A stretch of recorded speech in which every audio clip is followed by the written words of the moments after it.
Wake up, buyer payer people. It's a beautiful day. Go grab yourself another cup of joe and say hello to Jim and Michelle Rhoads on the Buy Here Pay Here Morning Show. Take it away, you two.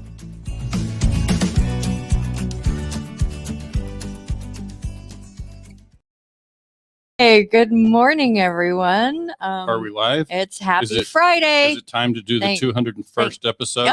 Thank God, thank goodness it's Friday. Yeah.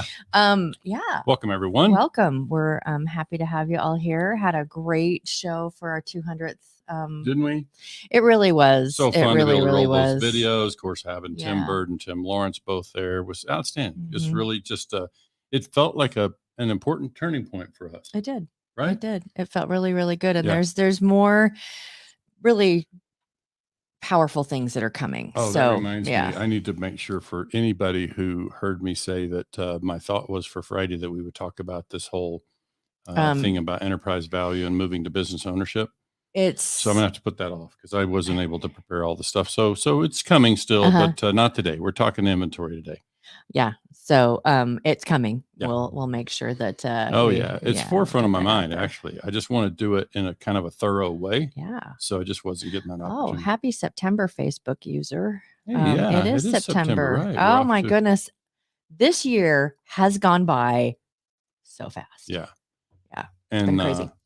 I learned a new thing this will be helpful. Will save us a lot of time going into Okay. fall. That do you know what when somebody says PSL, you know what that is? No. It's going to save you a lot of time when you're looking for a pumpkin spice latte. So I know we're not there yet, but I'm just saying I learned yesterday that PSL means pumpkin spice latte. So a lot of you knew that we were in Twin Falls last weekend to help my sister-in-law open up her shop and spend some time with my brother.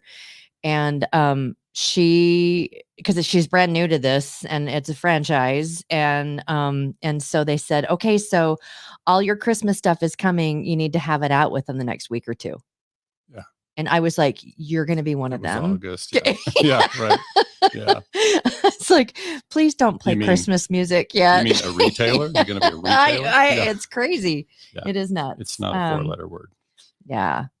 Hi, Bill Elizondo. I didn't shut you out. Heck no. We just want you to, introduce yourself, or maybe you have to do that whole StreamYard. This is who I am thing. It again. could be Zuckerberg. Morning. Did you say something about Zuckerberg online? So now I'll get banned. That's true. I know, because you just said the name. Yeah. So, all right. So we don't really have any announcements right this minute. No, I mean, we have we got a couple things on the horizon though. So certainly we want to we are putting together some dealer panels. We've got some new panels kind of surfacing. The popular vote around what kind of dealer panels folks would most like to see was around lead management, like converting leads. So that continues to be a buzz topic, and so we'll find some panelists and look for us to do some panels in the coming weeks. Yeah, here. and then we have got Tommy's event coming up. Tommy's event the coming Marietta conference in Atlantic City will be September 24th through 26th. We know the policy conference is also coming up. Yeah. So those of you and then we will be at the LHPH Summit. So those of you who are lease here, pay here, or are thinking about getting into leasing, we'll be there. We'll be broadcasting live on the Friday. We aren't speaking. We're going to be talking to speakers. LHPH asked us to, they asked us to come and broadcast interviews with the speakers after they're done. Yeah, it's speaking. been it's a fun new format for us. So, Mm-hmm. Here's how it's going to work. I'm going to sit in the session and listen to the speaker, and then we're going to invite the speaker to come to the microphone after their session and talk to them a little further about, and we'll go live, so you'll be able to join us live in San Diego. I'm not close enough. October. Okay, now I'm close enough to you. Yeah. I like being close good. to Nice. him. This is comfy. All right. Time to talk about inventory. Inventory. Yeah, and this is a big subject because and as often happens, we're typically the topics that come around are the things that we're working through with clients, and obviously what we work through with clients tends to circle here and there. We've seen all the different. I mean, we've seen lots where they've got 3 cars, because that's all the room that they have, and we've seen lots where they have 60 cars. Yeah. Yeah. So I think for today, maybe it's helpful to back up and give a little background on me as it relates to this. Keep in mind, before I was ever in the car business in 95, I was in the retail and sporting goods business. So inventory turn was very much a thing, checking and optimizing your inventory. And so that's something I came from. Then in the car business, as a dealer and somebody who's managed dealerships that had pretty high turn rates. I mean, I've traditionally had pretty high turn rates. And I will just tell you right up front, I think a lot of that is just a decision. It's like, so how was I able to go into an operation that had slow turn rates and flip the switch and increase the turn rates? So we'll talk about that today. I'm going to take you through how, and we can have some fun by just thinking through, if I were to come to your lot, and become your general manager for 3 months, what would I do to affect the rate at which inventory turns?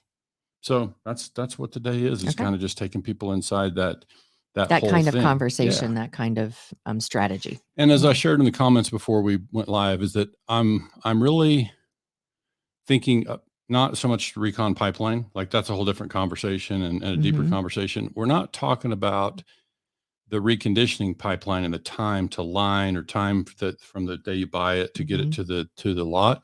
I'm really saying once the cars are on the lot, and I'm talking really about a retail count available for sale. So for today, our whole conversation will be around how many cars do you have available for sale on the lot? And then how many cars do you sell on average out of that inventory size? So it doesn't matter if you have 40 cars in the pipeline in the shop or otherwise, the recon process. I'm talking about cars available for sale. Because why? Because that's what our customers see. That's what our salespeople see. So that's the part that we're really focused on is, how do we get that inventory fresher and turning more frequently? And I'm just going to start you off with I guess I offered 2 bonus tips. I made the topic, Michelle, 4 simple steps. And then I came up with 2 more.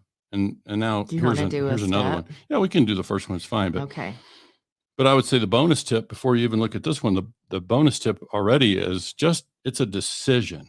It's a decision that you make to turn your inventory faster. So let's talk about what would go into that decision. So step number 1 to get inventory to move more quickly is just pricing. We got to look at pricing relative to our local market. And when I talk about that, I'm not talking about relative to Black Book or NADA.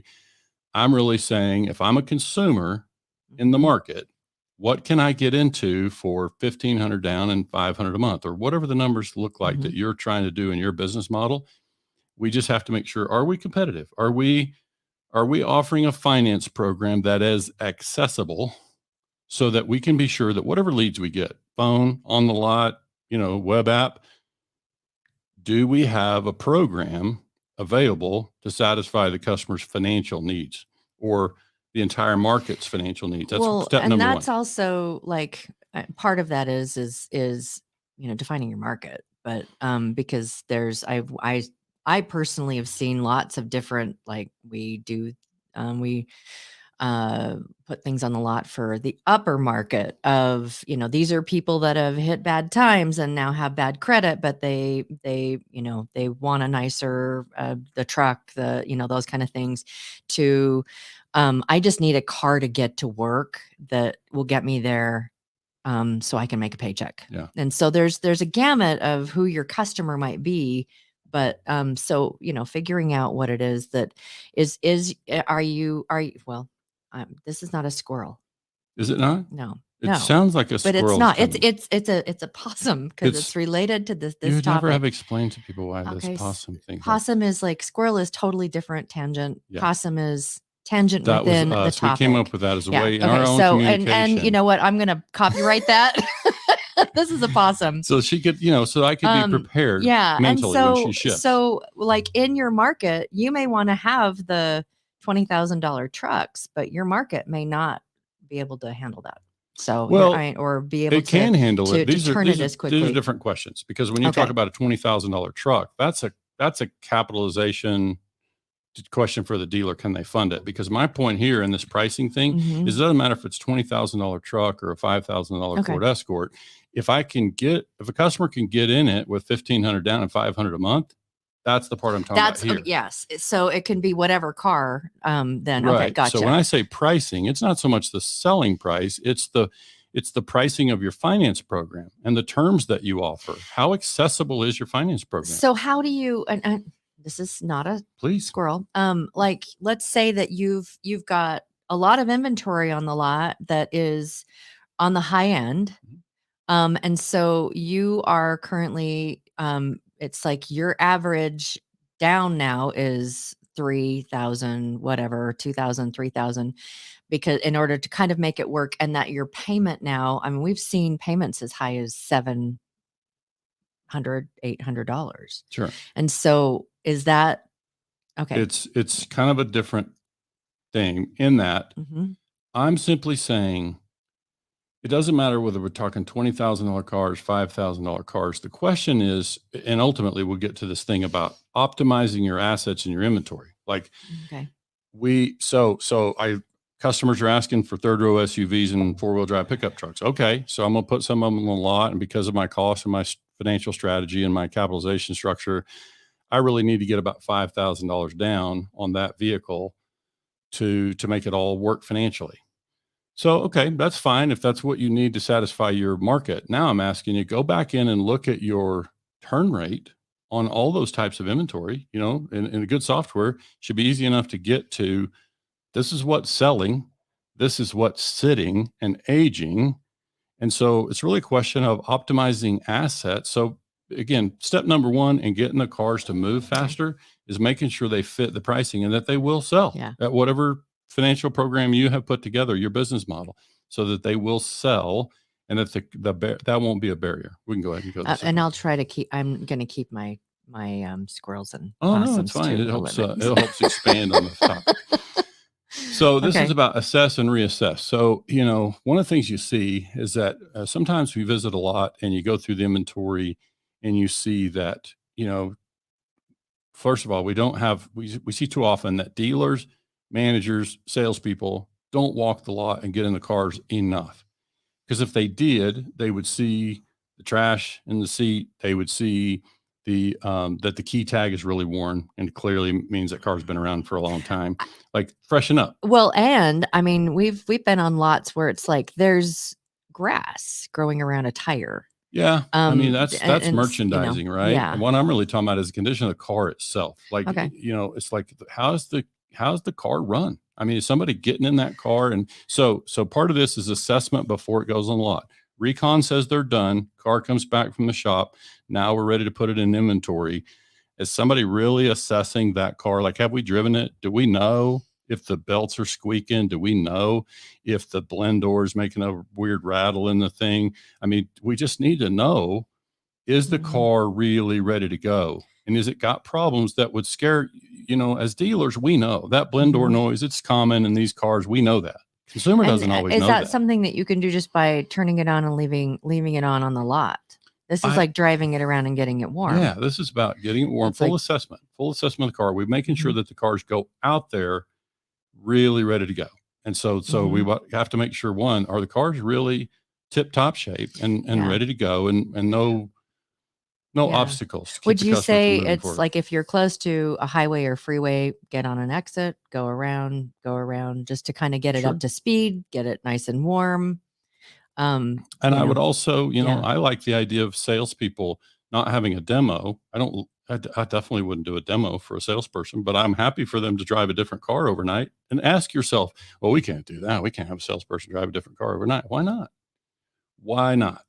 Why and why wouldn't they do that? If your salespeople don't have enough confidence, if it's a confidence question, if your salespeople don't have enough confidence that car should drive them home overnight, a different car every time, not the same car, not their favorite car that fits them well, a different car every time, drive the cars, get some miles in them, and they'll discover stuff before the customer does. Absolutely. And possum again. So I'm doing it.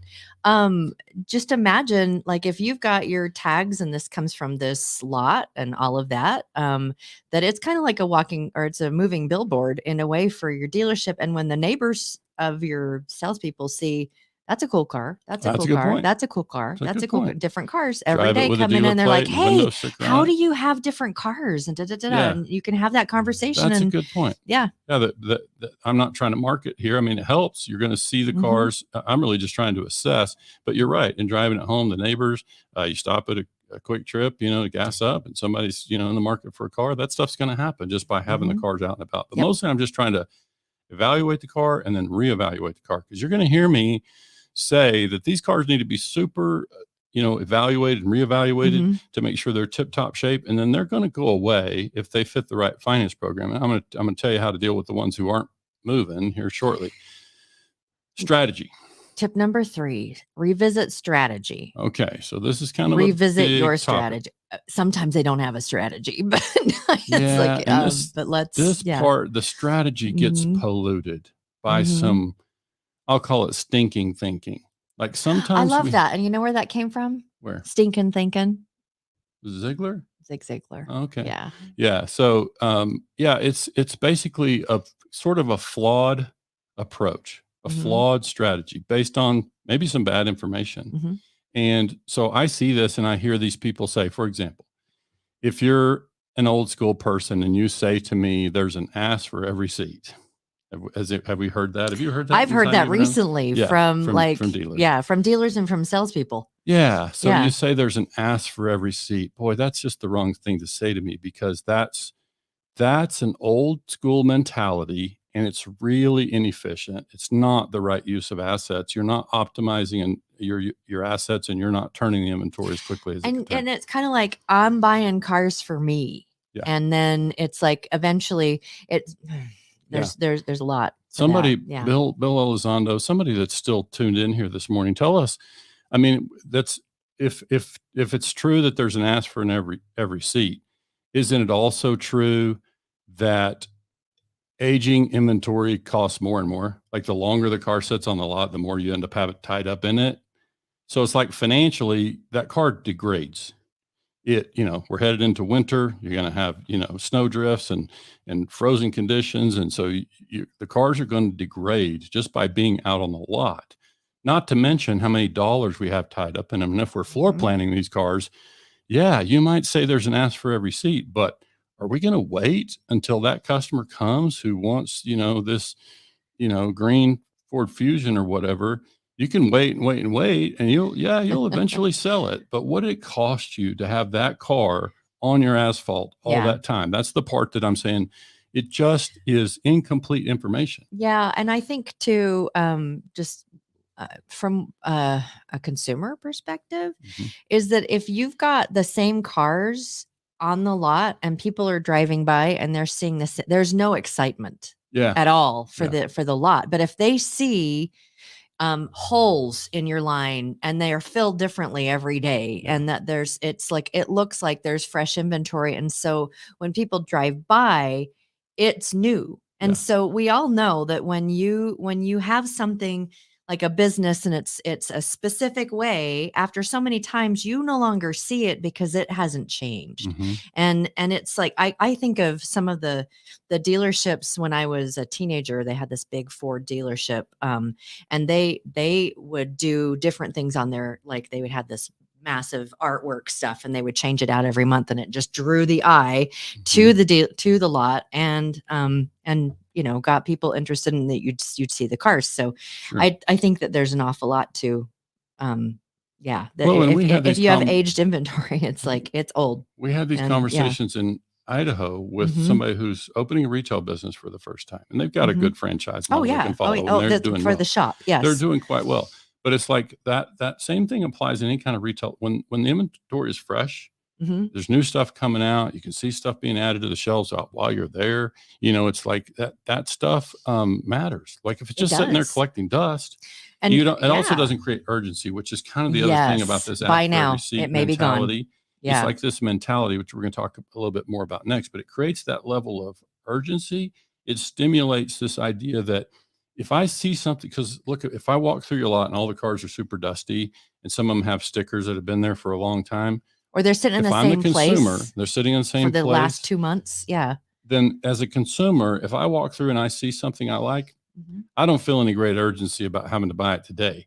Like, I just think, well, I got plenty of time to decide. These cars aren't moving very fast, it looks like. And so we don't, one of the things that happens is we need to look at our business through the customer's lens. One of the things that happens to us as dealers, managers, salespeople, when we walk in and out of that front door every day and we sit at our desk and we walk through a lot, we see the same stuff all the time. We're used to seeing the same stuff. And so we see it through a different lens.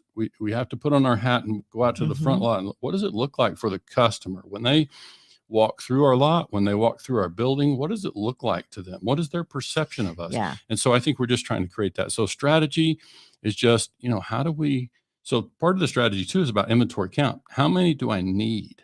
Okay, that's a big one to unpack. Yeah, and so it can kind of get tied into this aging policy that we're going to talk about next. But let's just take a minute on inventory count.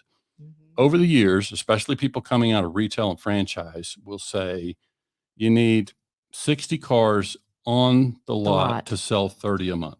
Okay, so I'm just picking numbers here, but that's a real common kind of scenarios. A lot of buy-here-pay dealers doing 30 a month. That's what has been like, that's just the way that we've thought about it for a really, really long time. And, and it's kind of old school way of looking at it. It is. And so, it's interesting because when we talk to different clients about this, we've seen lots that don't follow that strategy and they are very successful. Yeah. And I shared in the comments of this post when we sent the broadcast out that I put a little hint. Some dealers who tune into this are not going to like what they hear. Like it's some of it's wrapped up in your entire strategy. You've been doing it for years. And, that in and of itself doesn't make it wrong.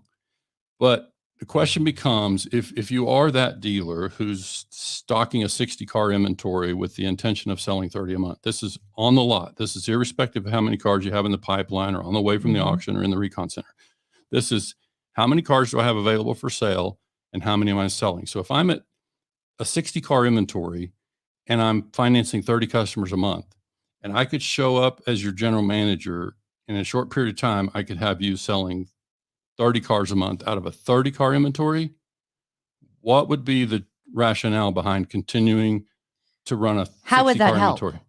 How's that helping How you? would that help you if you were selling 30 cars a month with a 30 car inventory instead of selling 30 cars a month with a 60 car inventory? Or maybe you're selling 60 a month with a 60 car inventory. It's really a question of it's effective use of assets. So this is a simple thing. It's like we're simply saying whatever dollars we have tied up in inventory, whether you own them for cash or you got them floored or however you put them out there, you want to optimize those dollars. That was actually, when you were talking, asking Bill, it's like, so a car that sits there for 2 months, 3 months, 4 months, 9 months, whatever, what is that costing you, especially if you have a floor plan? Well, so there's the cost of financing. You have it sitting there. There's the cost of, got to put a new battery in it because it stayed in my inventory. Whereas if it was in somebody's driveway, that would have been the customer's responsibility, right? It's like, there's all these costs that mount on having used cars, not to mention it's worth less. It's worth less in 90 days than it is today. So like, why let them sit? And so the question really is, if you can increase your turn rate, let's think about what the benefits would be. If I succeeded at that lot by turning our turn rate to 30 cars a month, still selling 30, but I'm only stocking 30. What does that do? Simplifies the sales process, right? Makes it easier for the salespeople to land on a car. Simplifies the process, smaller selection. Grab one. These cars move fast. They can see somebody else taking delivery on the other side of the lot. Like, you better grab one. Or they see it's changing.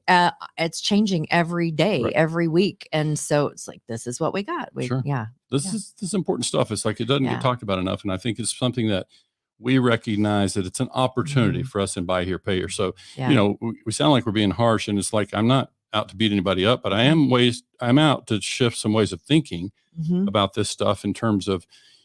We have clients and I've got the charts, we can dig them out, but it's like, we got clients who turn their retail available for sale inventory 2, 3, 4 times a month. So you're talking about out of a 15 to 20 car lot, they're selling 30. So we've got clients. I can think of one client in particular that runs about a 15 to 20 car inventory available for sale per lot. So you're talking about having typically around 30 cars is where they open and close the month between two stores.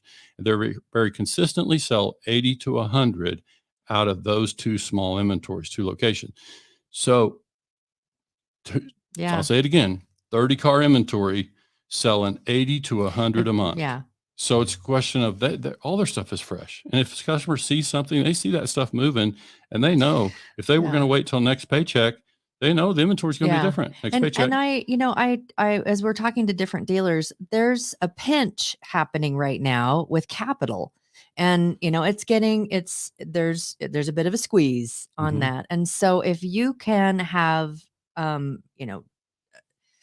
consolidate, make yourself, this is about lean. This is about being lean and being nimble. And so if you can get more lean, you're going to save yourself a bit of money, because your capital providers don't care if you've got 30 or 60 cars on the lot. They like to have 60, actually, if they're providing you floor plan. If they're providing your floor plan, yes. Yeah. So, but just for the contracts, they don't care if you have 30 or 60. They care if, you're sending contracts. So, So, this is part of why floor plans, and look, there's folks out there that we know that are in the floor plan business, but we don't love a floor plan for buy here, pay here, because we are used to seeing a faster turn. We certainly encourage our clients to turn the car faster, which means we just need to range enough money to cover that pipeline. Yeah. So we're on tip 4, implementing a new aging policy. What would you suggest? I would say make a decision and stick to it. And the key word there is implement. Like, don't just talk about it.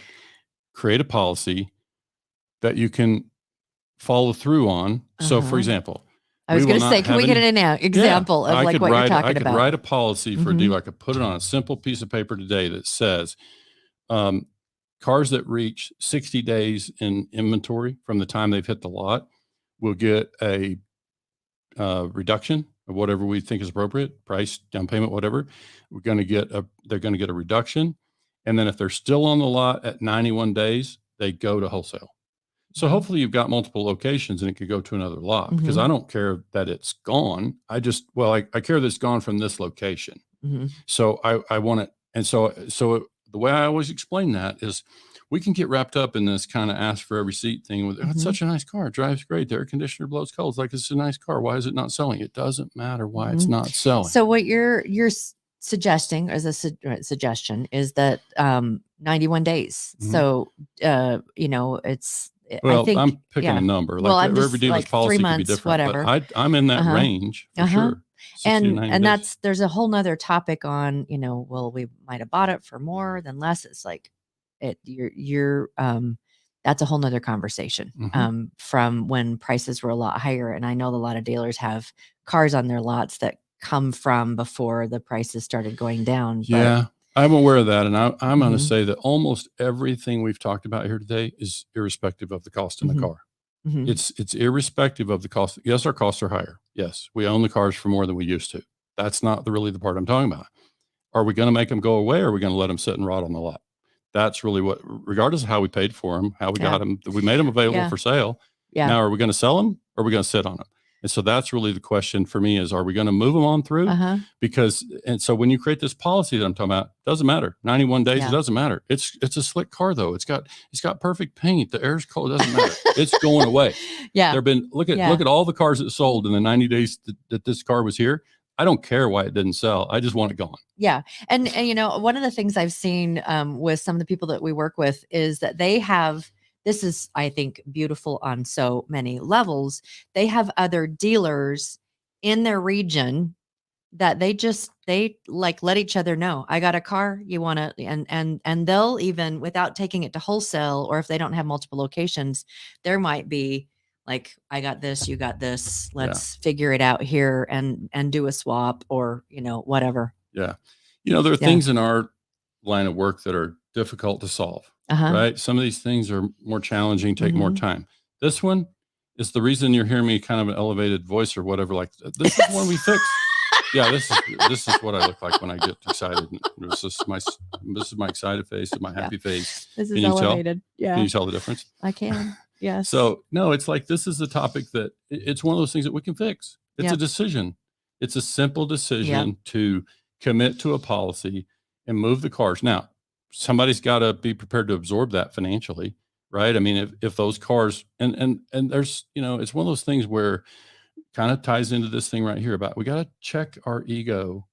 We got to say, but I bought that car and I bought it. And so I don't think I overpaid for that car. It's a nice car. Well, it's not about you at this point. It's about the car. And it's about the fact that nobody's buying it. And so you might love it for a variety of reasons, but if it reaches 91 days in my example, you have to be prepared to let it go, let the ego go and move it on through. It's going to optimize your inventory. It's going to optimize your sales and your rate of turn. It's going to make you much more efficient with, to Maggie got a comment. Maggie's just here to remind everyone to please call your internet leads. That is all. That'll also turn your inventory. Yeah, that'll help get that inventory moving. That's absolutely true. So for today, we just weren't digging on the, on the sales and marketing side. It's more about a policy about managing the inventory. And so if those leads, we call the leads, Maggie, and what I've been talking to some of our clients about recently is that we call the leads, but we can't get them into the 1,500 and 1,500 down and 500 a month as an example, then I can't create many sales. If I can't get to the finance program that the customer really, their budget, their income says I need to be at this number, and I can't create any more down payment than I have today. We clients all over the US, and the typical client has a certain window of income. And so it's like, it's the down payment about whether or not you're turning things quickly. And, there is more risk on the road, but there's, you weigh those things out. Is it better to have more cars out there or sit on cars waiting for the right person that you might be waiting 3 months where you can, in that amount of time, sell 3 cars? Yep, for sure. So we can go to that last one there. And last one. This one is we got to be careful about. This one I see too frequently, and a lot of what we're talking about here is tied back to this. Let me say this is a bonus tip, and it is called avoid making second mistakes. So the same mistake twice. Well, or is that what you're talking about? It's like making a second mistake related to the same thing. So sometimes it's the same mistake twice, but more likely it's an example would be one of the things I see pretty frequently, and I've been there. Like I bought a lot of cars myself in my career, and so you make a mistake. Sometimes you miss something. You missed some body work, you missed an engine problem, and now you own the car for too much. Whatever those numbers look like, the real wholesale market value, regardless of what the book is, what you could get for it on the wholesale market today is X, and you own it for X plus 1,000. Like you just made a mistake and you own it for more than you should. So what I mean by don't make a second mistake is because we own the car for more, we want to ask the customer for more down payment because of our mistake. And so regardless of how we set the finance terms, or we own that car so heavy, so now we're going to hold out until we can get $3,000 down. That's a second mistake. That car is the same car. Just because you made a mistake of overbuying it, and sometimes it's me, I'm not, it happens to all of us. These are used cars we're buying. It's going to happen to all of us. So when we make a mistake and spend too much for the car, we can sometimes make a second mistake by saying, I'm holding out that car. I'm holding out. I'm going to let it sit until I get $3,000 down that car. Because I'm not going to lose money on the car. Yeah. Yet it's sitting on the lot next to other cars that have similar miles and age, and they're more affordable. So guess which ones are selling? So I'm making a second mistake when I hold on to that car. And so I need to be prepared because the question becomes, I run it back to the auction and I lose $1,000. Okay. Which mistake is greater?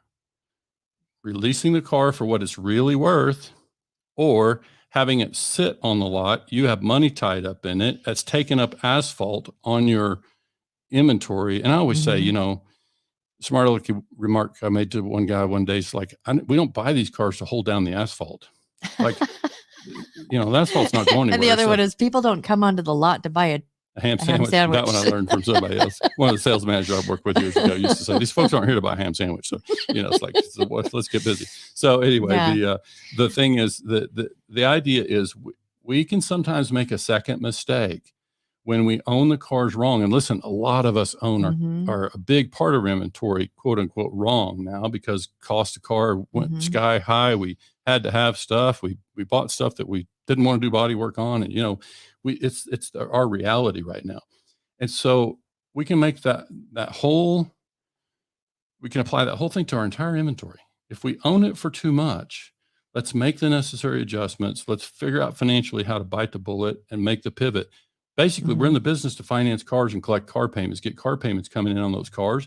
So when you look across your inventory and you see stuff that's aging, think how much better would it be if that was in somebody's driveway and I was getting $500 a month for it, regardless of the down payment that you have to get it in their driveway. It's like, just let's don't make a second mistake by sitting on our inventory and having it age and depreciate, because now we're probably paying floor plan expense or, otherwise. And so the keys to all these things to solving whatever financial problems we have today, if you doubled your portfolio, just as an example, if you doubled your portfolio, would that solve a lot of your financial problems? You obviously have to have the means to fund it. But if you could create that cash flow, that by doubling your portfolio size, how many of the problems that you have in terms of cost of inventory and all these kind of things that you have internally right now, how many of those could be solved by that cash flow?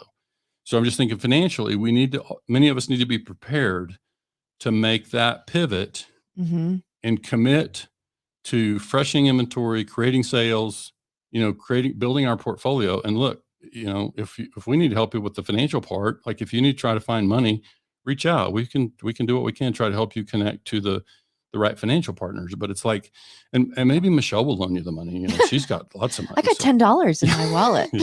yeah. No, but just reach out if we can help on that. I think this is part of why I see but really for today is like, we got to be ready to move that inventory. That's what it's there for. That's why we put it out there, and we got to be prepared to move it, sell it, and get it in somebody's driveway. And so this is part of the mindset of it. Hope these tips helped. And, we will catch you all again on Monday. Well, and Monday is a holiday. We realize that many of you will not be in. We haven't made a decision whether or not we're going to do a recording or we're going to go live. Yeah. We aren't planning on going anywhere, so we probably will do it live, then you can catch it when you are. But it is Labor Day. I got the right one, and Labor so Day, September. September. Yeah. Have just a quick review, though. Pricing, local market, financeability, assess and recess. Get out there and drive those cars. Get your team members to make sure they're tip top. 3, revisit your strategy. What is it that makes an awful lot of sense? Yep. Implement new aging policy. Make them go away. Bonus tip: check your ego. Yeah. Don't let that pollute your business decisions. It's like I bought a really cool car. And so I ask for every seat. Yeah. And then the second or the last one, bonus tip: avoid making second mistakes. Right. Thanks so much for joining us today, everybody. I hope you have a fantastic I'm off Labor to get Day a PSL. weekend. I got to get a PSL. Pumpkin spice latte. It was a quiz. It was a quiz. See if you remember. Have a great day, guys. Have a great day.